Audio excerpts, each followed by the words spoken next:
Hi, Jesus. Hi Nick. This is the Hollywood Times with Nick Davis, a filmmaker who made the ordinary things.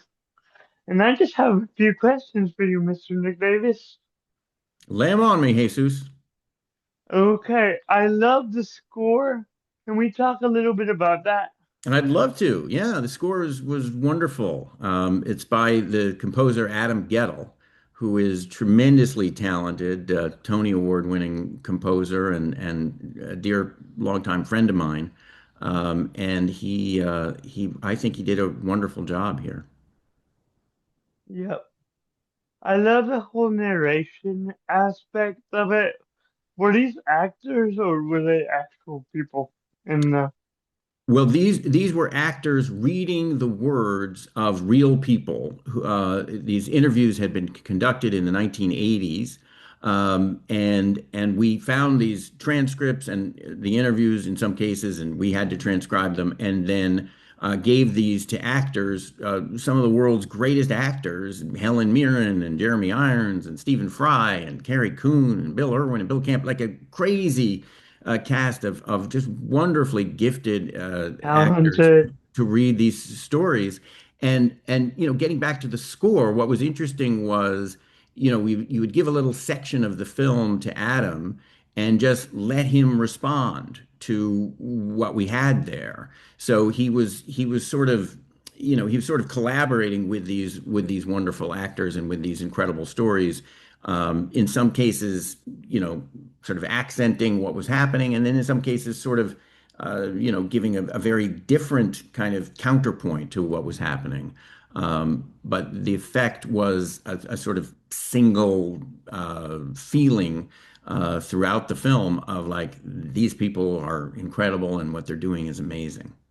So, which account do you think was the most harrowing in the film?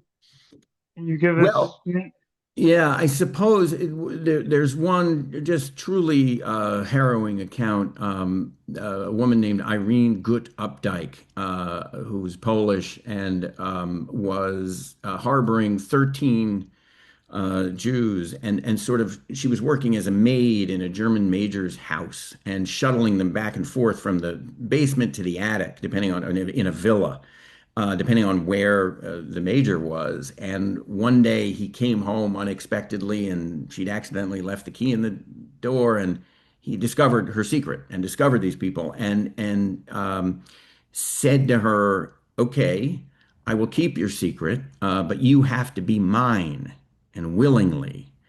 And that is just, you can barely imagine the horrors. And as she says, it's not just that he was an old man.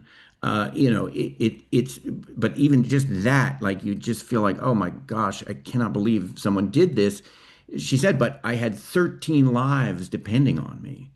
And so she did. You have to be mine and willingly, and it's just a horrible, horrible story.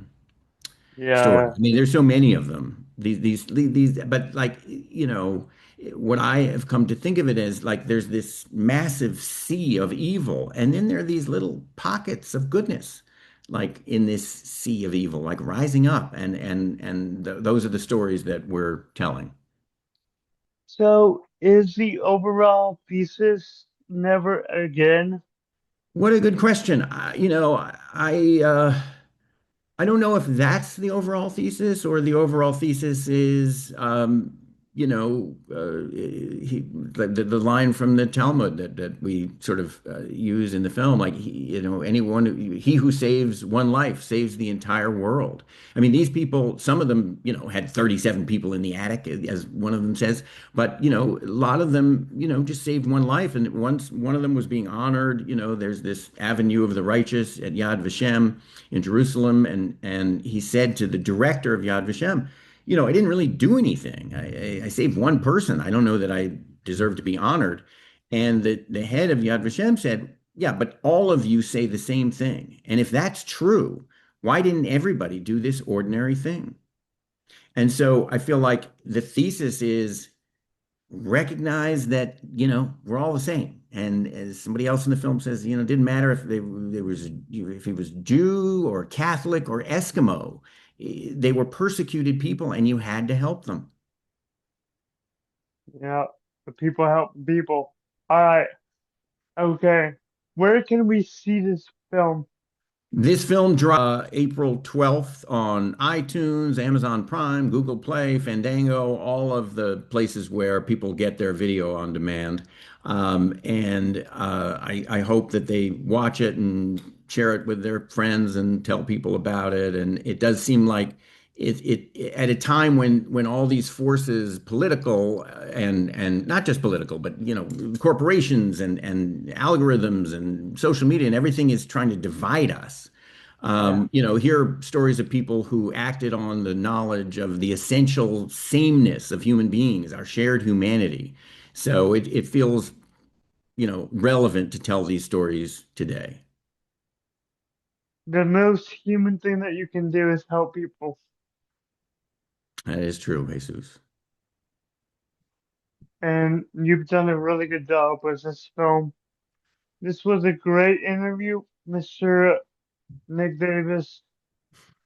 Thank you, Jesus. Have a good day. I'm gonna let you have your day.